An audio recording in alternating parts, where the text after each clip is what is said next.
انہیں آرمی میں black list بھی کر دیا گیا اور ان کے متعلق یہ پتہ چلا کہ یہ ایجوکیشن کور کا حصہ تھے. یعنی مفتی سعید کے متعلق اب یہ انکشاف ہوا ہے کہ ان کا جو بیک گراؤنڈ ہے، ان کا پس منظر کیا ہے، اور اس وجہ سے اب یہ کہا جا رہا ہے کہ عدت کیس میں بھی جن حلقوں نے انہیں لانچ کیا ان کے متعلق اب حقائق سامنے آ گئے ہیں. لیکن یہاں پر ہاشمی صاحب، ایک کرنل صاحب کے متعلق بھی ایک بڑی تکلیف دہ ویڈیو وائرل ہوئی ہے. پاکستان کے اندر جس طرح سے اس خوفناک، شرمناک اور فراڈ ریاست کے اندر، جب میں اس ریاست کے لیے شرمناک کے الفاظ استعمال کرتا ہوں تو میرے ویورز ناراض ہو جاتے ہیں، لیکن جنگلی معاشروں میں بھی اس طرح کی اندھیر نگری نہیں ہوتی جیسی کہ اس وقت ریاست پاکستان میں ہو رہی ہے. کیونکہ یہ جو کرنل صاحب ہیں، ان کی بھی ایک بڑی تکلیف دہ ویڈیو وائرل ہوئی ہے. یہ ویڈیو خانے وال سے آئی ہے. حلقہ ہے NA 145. اس حلقے سے PTI کے نامزد امیدوار تھے کرنل ریٹائرڈ عابد محمود شاہ. ان کو گرفتار کیا گیا. آپ یہ کہہ سکتے ہیں کہ ان کو اغوا کیا گیا اور اس کے بعد نامعلوم مقام پر منتقل کر دیا گیا. پھر وہاڑی سے بھی ایک بڑی تکلیف دہ خبر آئی ہے، کیونکہ وہاڑی سے PTI کے جو صوبائی اسمبلی کے امیدوار ہیں خالد نثار ڈوگر، ان کو بھی اغوا کر لیا گیا. اور اس کے بعد جو تحریک انصاف کے حوالے سے ایک اور تکلیف دہ ویڈیو جو کہ جسٹس فائد عیسیٰ صاحب سے بھی جڑی ہے، اس کے متعلق بھی میں مختصراً اپنے ویورز کو بتاتا ہوں، کیونکہ یہ ویڈیو آئی ہے NA 114 سے. یہاں پر نون لیگ کے جو نام نہاد ہیوی ویٹ تھے رانا تنویر حسین، ان کو یہاں پر شکست کا سامنا تھا. اب یہاں سے یعنی NA 114 سے تحریک انصاف کے امیدوار ارشد منڈا، ان کو بغیر وارنٹ کے اغوا کر لیا گیا. اور اس کے بعد ان کی ایک ننھی سی پری سی بیٹی ہے، اس کی بڑی تکلیف دہ ویڈیو وائرل ہے. اس کی آنکھوں میں آنسو ہیں. ہاتھ جوڑ کر وہ چیف جسٹس فائد عیسیٰ صاحب سے کہہ رہی ہے کہ آپ کے ہاتھ میں انصاف کا منصب ہے، آپ خدا کے لیے انصاف کریں اور میرے بابا کو رہائی دلوائیں. لیکن ہاشمی صاحب، یہاں پر ایک اعلیٰ ترین جنرل کے متعلق اور عمران خان صاحب کے متعلق جو ایک بڑی اور اہم خبر ہے، یہ بھی اپنے ویورز کے ساتھ شیئر کرتے ہیں. بشرا بی بی صاحبہ کے متعلق 3 انسائیڈ سٹوریز میں نے شیئر کی. لوگوں نے اس وقت یہ کامنٹ کیے کہ یہ خبر درست نہیں ہو سکتی اور یہ کسی ٹی وی چینل پر کیوں نہیں چل رہی. تو ٹی وی چینل پر چلنے والی خبر ہی اگر ہم نے بتانی ہے تو وہ صحافی نہیں ہوتا جو صرف ٹی وی چینل پر چلنے والی خبریں آپ تک پہنچا دے. آپ کے پاس ذرائع سے پہلے خبریں آ جاتی ہیں صحافیوں کے پاس، اور ان کی بعد میں تصدیق ہوتی ہے. اور ہماری ان تینوں خبروں کی خود بشرا بی بی صاحبہ اور عمران خان صاحب نے تصدیق بھی کی. لیکن اب ایک اور جو بہت اہم نوعیت کی خبر ایک اعلیٰ ترین جنرل اور عمران خان صاحب کے متعلق آئی ہے. یہ میں اپنے ویورز کو بتاتا ہوں، اور عمران خان صاحب کو کس نے کس مقام پر کیا میسج دیا، اس کی دلچسپ کہانی پہلی مرتبہ سامنے آئی ہے. یہ اپنے ویورز کے سامنے رکھتے ہیں. اب ایک تو جو صحافی موجود تھے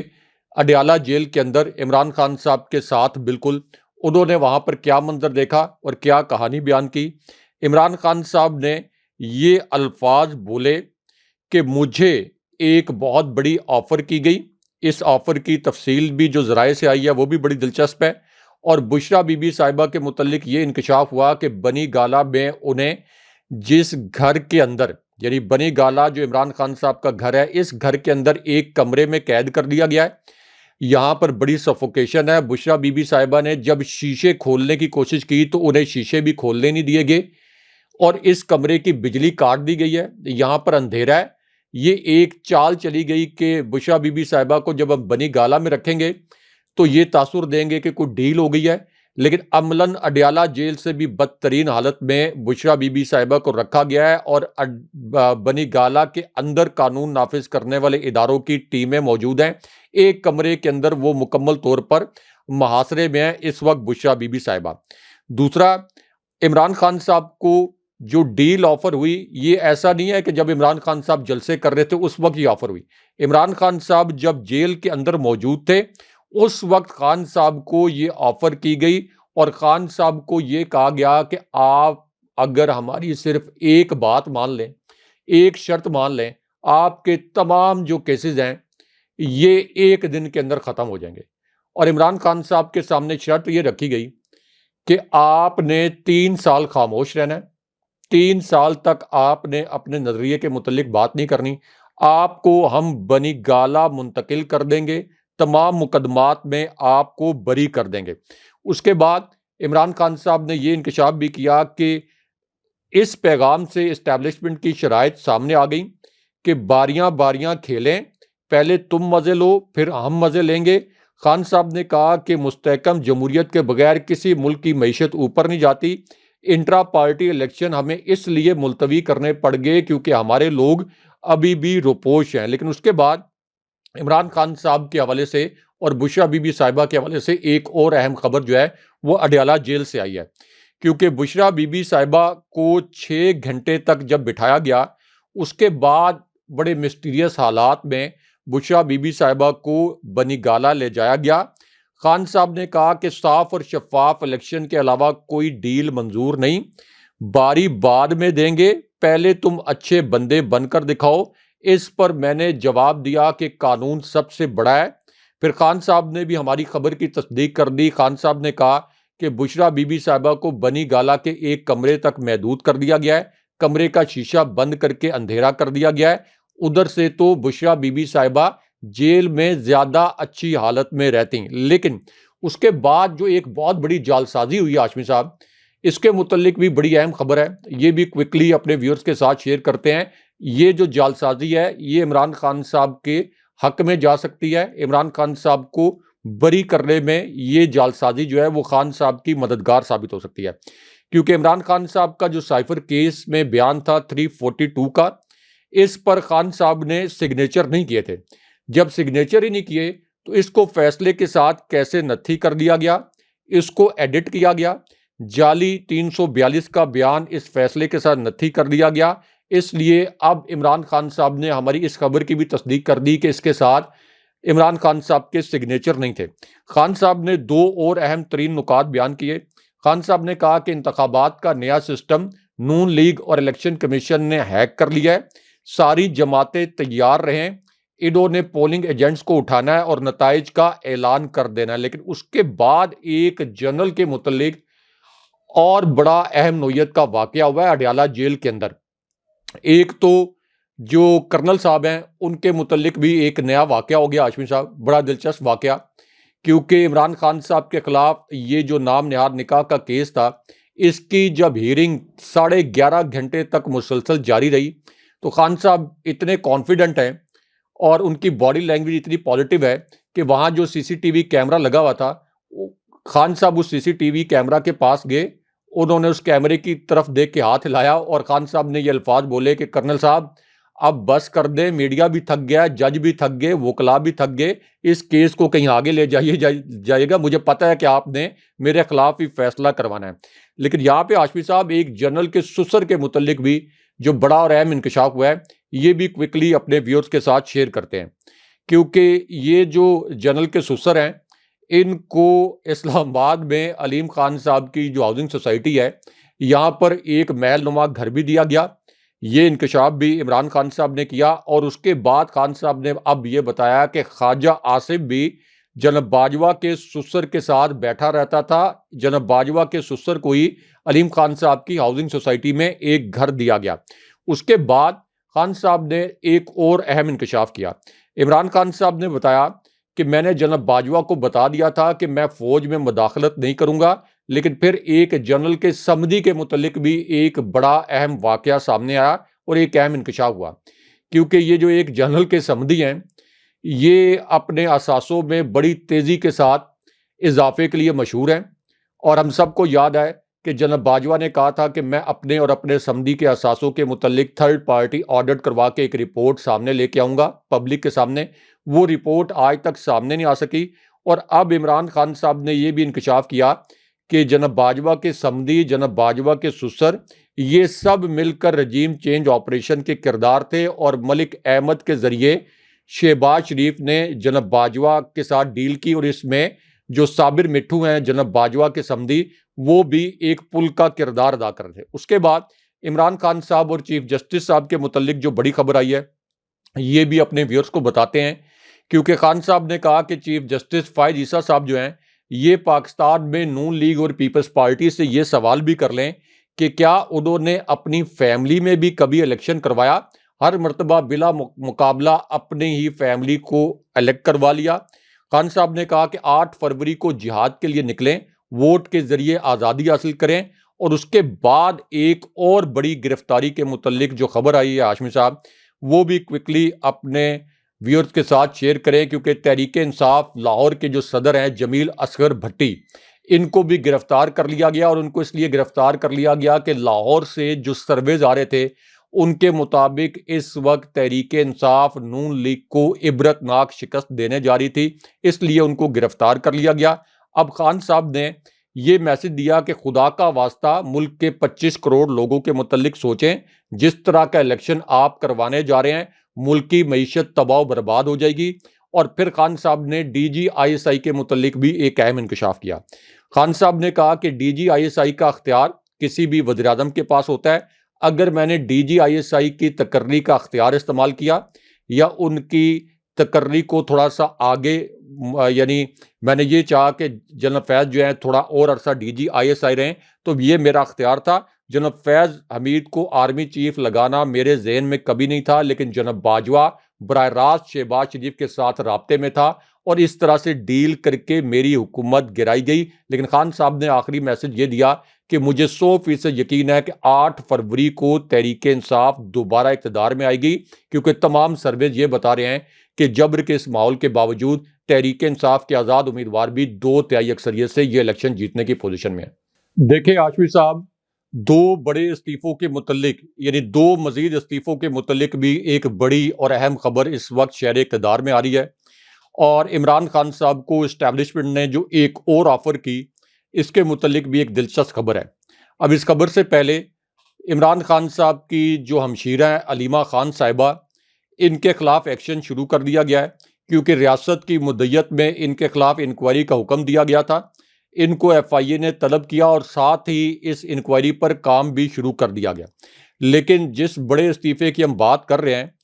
اس کے متعلق اندرونی کہانی بھی اپنے ویورز کو بتاتے ہیں، کیونکہ جسٹس شاہد نے جو استعفیٰ دیا اس کے متعلق اب یہ پتہ چلا ہے، جو اندرونی کہانی سامنے آئی ہے، کہ یہ تقریباً پچھلے 2.25 ماہ سے اپنے ساتھی ججز کے ساتھ یہ مشاورت کر رہے تھے کہ جب ہمارے فیصلوں پر عمل درآمد نہیں ہوتا تو پھر ہمیں یہاں پر کیا جج کے عہدے پر برقرار رہنا چاہیے۔ اس کے بعد جو بھی high profile cases Lahore high court میں لگ رہے تھے، ان کیسز کو ان کے سامنے نہیں لگایا جاتا تھا، خاص طور پر تحریک انصاف سے جو ریلیٹڈ کیسز تھے۔ اس کی وجہ یہ ہے کہ خدشہ یہ تھا کہ یہ تحریک انصاف کے کیسز پر یا بڑے کیسز میں کوئی میرٹ پر فیصلہ نہ دے دیں۔ اب یہ جو ہیں ان کے پاس یہ آپشن تھا کہ یہ لاہور ہائی کورٹ میں تقریباً لگ بھگ 4 سال کے قریب جو ہے یہ مزید جج رہ سکتے تھے، لیکن اس کے باوجود انہوں نے یہ فیصلہ کیا، اور اپنے استعفے کے اندر جو انہوں نے الفاظ لکھے اور جو اشعار لکھے، اس کا مطلب یہ ہے کہ انہوں نے یہ کہا کہ غلامی کے فیصلوں سے آزادی کے ساتھ ریٹائرمنٹ بہتر ہے، اور اس کے بعد اب سپریم کورٹ سے 2 مزید استعفوں کی اس وقت اسلام آباد میں اقتدار کی راہداریوں میں گونج ہے۔ یعنی جسٹس مظاہر نقوی صاحب کے بعد جسٹس اعجاز الاحسن نے استعفیٰ دیا، جنہوں نے اکتوبر 2024 میں چیف جسٹس بننا تھا، اور مریم نواز نے ان کی تصویریں لہرا کر یہ کہا کہ اس کی شکل دیکھو، یہ چیف جسٹس بننا چاہتا ہے۔ اس کے بعد اب 2 مزید ججز ٹارگٹ پر ہیں۔ مناسب نہیں ہے ان کا نام لینا، لیکن ان میں سے دونوں ججز ایسے ہیں سپریم کورٹ کے جنہوں نے آگے جا کر چیف جسٹس بننا ہے۔ ان میں سے ایک خاتون جج صاحبہ ہیں جو کہ 2023 میں چیف جسٹس بنیں گی، اور بڑی دبنگ خاتون جج ہیں، بڑے دبنگ انہوں نے فیصلے دیے ہیں۔ اور اسی طرح ایک اور جج جو کہ پنجاب میں الیکشن کے حوالے سے جو بینچ بنا تھا جسٹس بندیال صاحب کا، اس بینچ کا حصہ تھے، اور جب چیمبر کے اندر مذاکرات کے لیے طاقتور حلقوں کے نمائندے آئے تو یہ آپ کہہ لیں کہ بطور احتجاج وہاں سے چلے گئے تھے۔ تو ان کے متعلق بھی یہ خبریں یا تو پھیلائی جا رہی ہیں، یہ خبریں آ رہی ہیں کہ شاید پروبیبلی یہ جو 2 جج صاحبان ہیں یہ بھی استعفیٰ دے دیں، لیکن یہ آپ کہہ لیں کہ شاید کسی پروپیگنڈے کا حصہ بھی ہو سکتا ہے، لیکن اس طرح کی اطلاعات جو ہیں اس وقت پھیلائی جا رہی ہیں۔ دوسری جانب آپ یہ کہہ لیں کہ اسٹیبلشمنٹ ایک جو تاثر ہے کہ اسٹیبلشمنٹ کے بہاف پر ایکٹ کرنے والے، اس سے پہلے نون لیگ کے بہاف پر ایکٹ کرنے والے ایک جو کریکٹر ہیں، انہوں نے عمران خان صاحب کو نام نہاد مصالحت کی پیشکش بھی کی، یعنی اکبر ایس بابر نے. انہوں نے کہا کہ 4 نمائندے آپ مقرر کریں، 4 نمائندے ہم مقرر کریں گے، لیکن تحریک انصاف کی جانب سے ان کو عملاً ایک شٹ اپ کال دے دی گئی ہے. ان کو کہا گیا کہ آپ کی تو بنیادی رکنیت بھی نہیں ہے، آپ کی کیا حیثیت ہے کہ آپ عمران خان صاحب کو یہ کہیں کہ آپ جو ہے میرے ساتھ بیٹھ کر یہ کوئی تصفیہ وغیرہ کریں. دیکھیں آشوی صاحب، اڈیالہ جیل سے بھی ایک بڑی اہم خبر آئی ہے، اور اس وقت جو تازہ ترین 13 اہم ترین حلقوں کا سروے ہے، جو انتخابی نتائج ہیں، جو کہ شریف خاندان کے لیے بڑے بھیانک ثابت ہوئے ہیں، یہ بھی کوئکلی اپنے ویورز کے ساتھ شیئر کرتے ہیں. ایک تو NA90، یہاں سے ایک بڑا دلچسپ انتخابی نتیجہ یا انتخابی سروے سامنے آیا ہے. عمیر نیازی یہاں سے تحریک انصاف کے امیدوار ہیں، اور یہاں سے PTI کو 51% تک برتری حاصل ہے. اس کے بعد PP 171، یہاں سے جو دلچسپ ویڈیو اور دلچسپ سروے سامنے آیا ہے، یہاں پر جو PTI کے امیدوار ہیں ان کا انتخابی نشان ہے ہوائی جہاز. اور اب یہاں کا سروے آیا ہے، اس سروے میں یہ بتایا گیا ہے کہ PTI کو یہاں پر 31% تک برتری حاصل ہے. قومی اسمبلی کے 89 فیصلہ کن جو حلقے ہیں، ان کا ایک سروے سامنے آیا ہے. PTI ان میں سے 62 حلقوں پر آ گیا ہے. NA 190، یہاں سے بھی اس کے علاوہ جو صوبائی اسمبلی یعنی پنجاب اسمبلی کے 89 حلقے ہیں، ان کے بھی اس وقت جو نتائج آئے ہیں یہ یا سروے آئے ہیں، یہ شریف خاندان کے لیے تباہ کن ثابت ہوئے ہیں، کیونکہ یہاں بھی PTI کو 44% تک برتری حاصل ہے. اب اس پوری سچویشن میں مریم نواز کی ایک مزاحیہ ویڈیو بھی وائرل ہے آشوین صاحب. یہ چونکہ نواز شریف خود بھی پرچی سے پڑھ کر ہی گفتگو کرتے ہیں اور پرچی سے پڑھ کر ہی سوالوں کے جوابات دیتے ہیں، تو مریم نواز کی ایک جلسے سے ایک بڑی عجیب و غریب قسم کی ویڈیو وائرل ہے. ڈائس کے اوپر انہوں نے پرچیاں رکھی ہوئی ہیں، اور جب جلسہ ختم ہونے والا ہوتا ہے تو مریم اورنگزیب صاحبہ مریم نواز کے پیچھے آتی ہیں، اور وہ ڈائس پہ رکھی جو پرچیاں ہیں وہ خفیہ آپریشن کے ذریعے وہاں سے ہٹاتی ہیں، تاکہ یہ تاثر نہ بنے کہ مریم نواز نے پرچیوں پہ لکھی ہوئی تقریر پڑھی. اور یہ ویڈیو اب PTI نے آفیشلی اپنے جو ٹویٹر اکاؤنٹ ہے اس کے اوپر شیئر بھی کیا. لیکن یہاں پر خان صاحب کا جو اہم میسج آیا ہے یہ بھی میں کوئکلی بتاتا ہوں. خان صاحب نے کہا آپ سب کو علم ہونا چاہیے کہ ان مقدمات کی کوئی قانونی بنیاد نہیں، بلکہ یہ سب اس سیاسی تماشے کا حصہ ہیں جو پچھلے 22 ماہ سے اس ملک میں جاری ہیں. جس تیزی سے میرے خلاف مقدمات بنائے گئے اور ان کے فیصلے سنائے گئے، اس کا واحد مقصد ووٹرز خصوصاً نوجوانوں کے حوصلے توڑنا اور انہیں مایوس کرنا تھا. لیکن اس کے بعد خان صاحب نے کہا کہ آپ کے پاس سب سے طاقتور ہتھیار ووٹ ہے. ہمیں اس ووٹ کے ذریعے مجرموں کو نکال باہر کرنے کے لیے اس ووٹ کے ہتھیار کو شدت سے استعمال کرنا ہے، اور جنہیں ہمارے سروں پر مسلط کیا گیا، مجھے پورا یقین ہے کہ 8 فروری کو ہم انہیں ووٹ کی طاقت سے نکال باہر کریں گے.